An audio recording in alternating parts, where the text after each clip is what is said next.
여러분 반갑습니다. 사주 마케팅 TV의 박종현입니다. 오늘은 사주와 건강에 관한 얘기를 나눠볼까 합니다. 얼마 전에 제 초등학교 동창이 환갑이 지난 지 얼마 안 돼서 자다가 심장마비로 사망한 그런 일이 있었습니다. 매우 안타깝게 이를 데 없는 일이었는데요. 또 불과 얼마 전에 여러분도 잘 아시는 배우 강수연 씨가 심정지 상태에서 병원으로 이송됐지만 곧 숨지는 그런 또 안타까운 일들이 있었습니다. 자, 의학적으로 사람의 어떤 명을 보는 것과 또 사주학적으로 보는 관점이 글쎄요 차이가 좀 있지 않을까 생각이 듭니다만은 어쨌든 사주학 측면에서 사람의 건강과 명에 관한 얘기를 좀 나눠볼 수 있지 않을까 그런 것에 대해서 간략히 살펴보도록 하겠습니다. 잘 아시는 바와 같이 사주 명리학의 핵심은 음양오행의 균형과 조화를 추구하는 것을 핵심 가치로 한다고 해도 과언이 아닐 것 같습니다. 다시 말해서 사주를 분석을 해보면은 오행을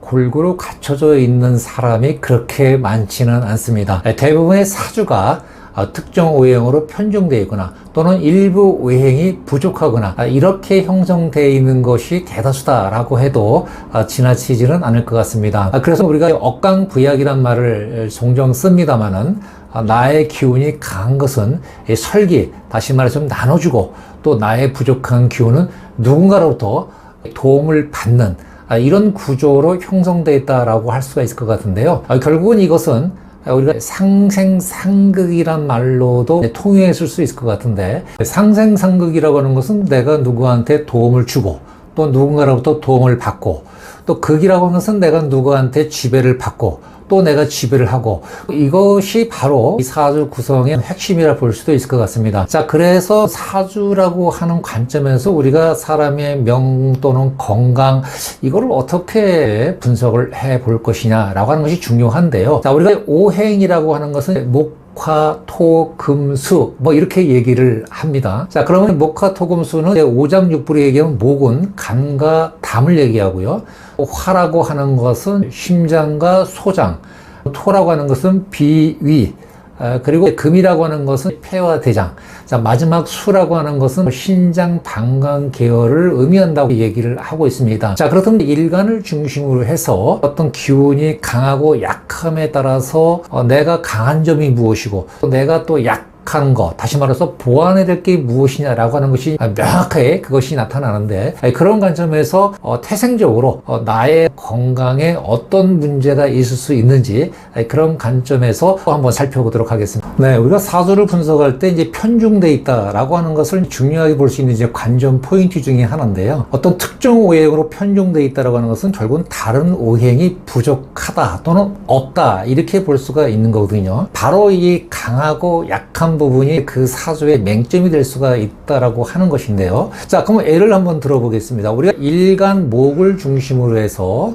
한번 살펴보겠는데요. 자, 목의 기운이 많다, 목의 기운이 또 강하다라고 하는 것은 우리가 보통 사주 원국에서 3개 이상 되는 것을 과하다 이렇게 얘기하는데요. 목의 기운이 강할 경우에는 재성토 그리고 관성금이라고 하는 부분이 아무래도 무력화, 다시 말해서 힘을 제대로 발휘할 수 없다 이렇게 볼 수가 있을 것 같습니다. 자, 재성토라고 하는 것은 비이라고 제가 말씀을 드렸고요. 그리고 관성, 이제 금이라고 하는 것은 폐대장, 다시 말해서 오장육부에서 바로 이런 부분에서 문제가 생길 수 있다라고 볼 수 있는 거고요. 진짜 중요한 것은 목의 기운이 강한데 이것이 식상화로 통용되지 않았을 경우에는 목 자체도 병이 생길 수 있다 이렇게 볼 수가 있는 것 같습니다. 그래서 사주 원국에서 특정 기운이 많다라고 하는 것을 우리 이제 기신이라고 얘기를 하는데요. 이것이 운에 의해서, 다시 말해서 일간 목이 주변에 기운이 강한데 목이 또 들어왔다라고 했을 때는 건강상의 리스크가 클 수밖에 없다라고 이렇게 얘기할 수 있을 것 같습니다. 자, 다음에 화의 기운을 볼 거예요. 일간 화를 중심으로 해서 사주 원국의 화의 기운이 강하다라고 하는 것은 결국 뭡니까? 재성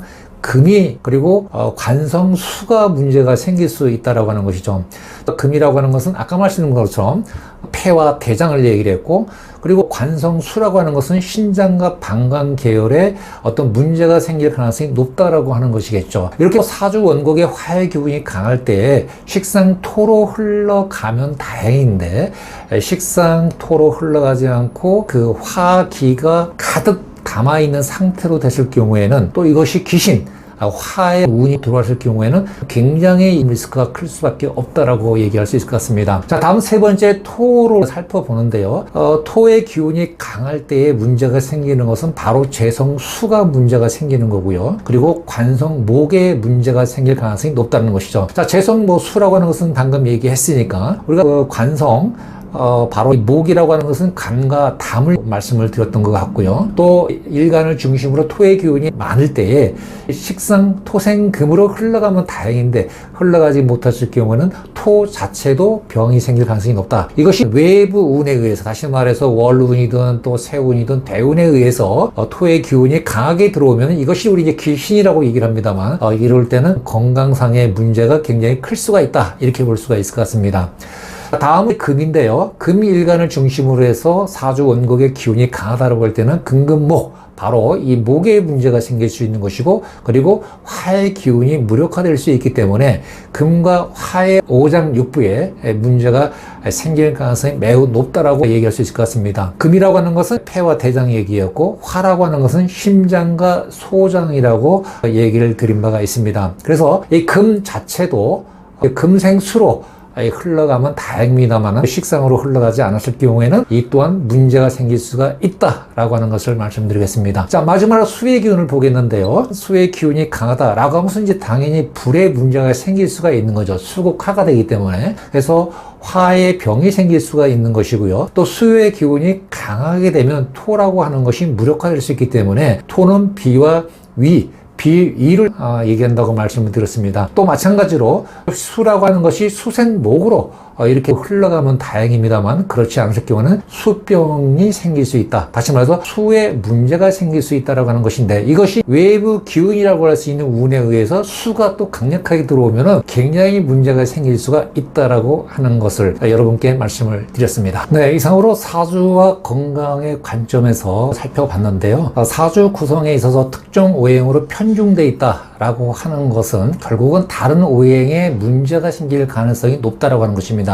특히 그 사주 구성에 있어서 강한 기운이 어떤 외부 운에 의해서 더 강하게 될 때 그 부족하거나 또 없는 부분에 있어서는 건강적으로 굉장히 문제가 생길 가능성이 매우 높다라고 하는 것입니다. 그래서 평상시에 자신의 건강 관리를 함에 있어서 오행 구조로 보았을 때 어떤 것이 자신에게 취약점인지를 잘 파악을 알고 계신다면은 선제적으로 건강 관리하는 데 도움이 되지 않을까 생각이 됩니다. 예컨대 정기적으로 건강 검진하는 것은 당연하고요. 그리고 두 번째는 자신의 그 약한 기운들을 평상시에 잘 인지해서 거기에 맞는 어떤 운동이라든가 또 음식이라든가 또 활동, 이런 것이 잘 가미가 된다면은, 그리고 진짜 중요한 것은 그 분야에 있어서의 어떤 징후가 반드시 나타날 수 있기 때문에 그걸 잘 알고 관리해 나가신다면은 어떤 그 운 자체를 피할 수는 없지만은 나름대로의 리스크를 최소화시켜 나갈 수 있지 않을까, 이렇게 생각이 됩니다. 이상으로 사주와 건강에 대해서 간략하게 살펴보았습니다. 제 영상에 조금이라도 도움이 되셨길 바라면서 지금까지 사주 마케팅 TV의 박종현이었습니다. 여러분 고맙습니다.